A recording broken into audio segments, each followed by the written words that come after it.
Just Cause 3 is a game about committing many war crimes in the name of freedom and democracy. It was released in 2015, and in it you can play as movie character 37, Rico Rodriguez.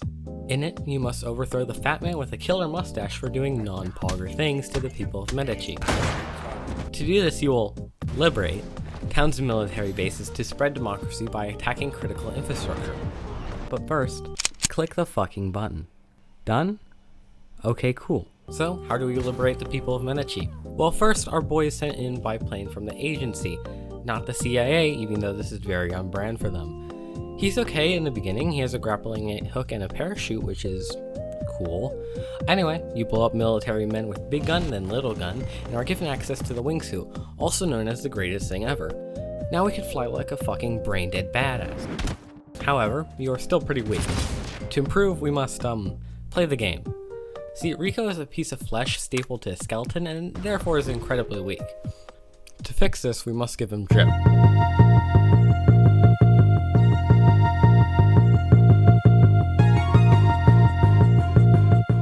That being in the form of guns, rocket launchers, cars, tanks, and planes. But you may ask how we get this, and this is where the garage comes in. Just take any car, boat, plane, or anything else that is in military to these, and you unlock that item to be called in with beacons. To unlock them, just simply bomb the shit out of a town and destroy all the propaganda and police. So, how do you get military jobs done?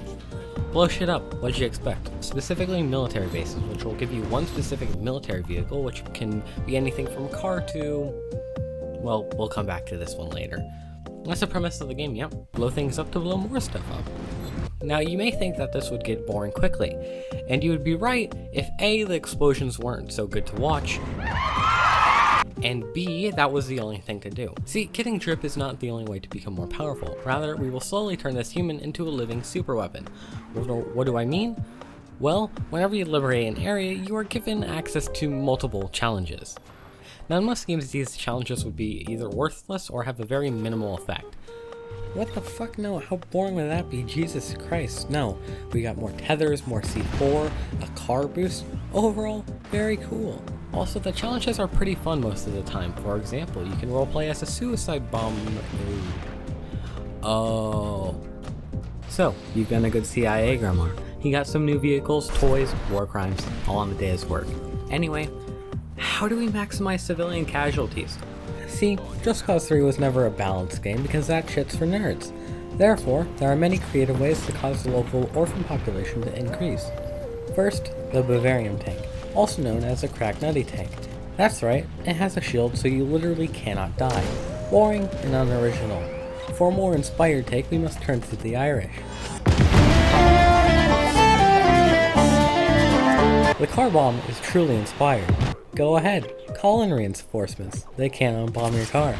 Overall, this tactic gets B for bombs. For something truly great, however, we must turn to the 44th President of the United States, Barack Obama, and call in an airstrike. Or better yet, be the airstrike. After all, why bomb one car when you can bomb 5?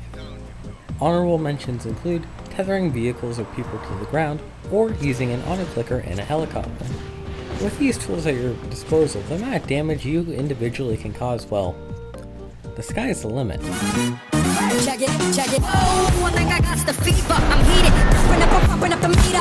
Roll me up, bring leader, bad party leader. Make this with a storm. Lead after leader. Hey, can you dig it? I come alive, calling, give me what you got. Back up, pump, stick up, pump your fist up. You take the shadow, no buckshots, a bus slipper. Make it feel alright. Move it up all night. Party rock, show me what you got.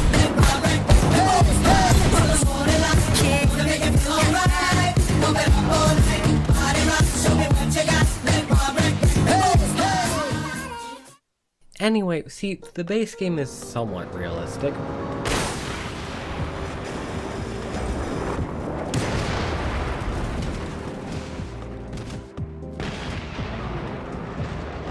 However, the DLC throws all that out the window, starting off with the cock and ball torture on the go.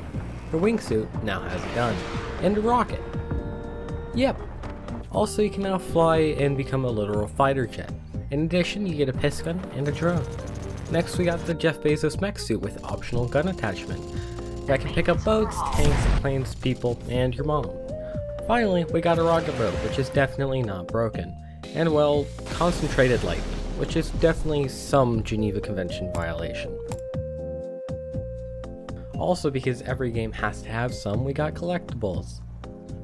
Fuck, okay. No, the game does this pretty well by making them completely optional and showing where they are roughly when you liberate a zone, guiding you to it when you reach their general area.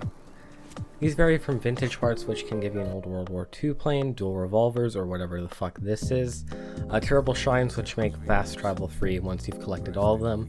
Also, you have ancient tombs and D. Revellis tapes. The former gives you a mortar, the latter gives you audio recordings of an insane crack addict, also known as D. Revello, you know, the big bad.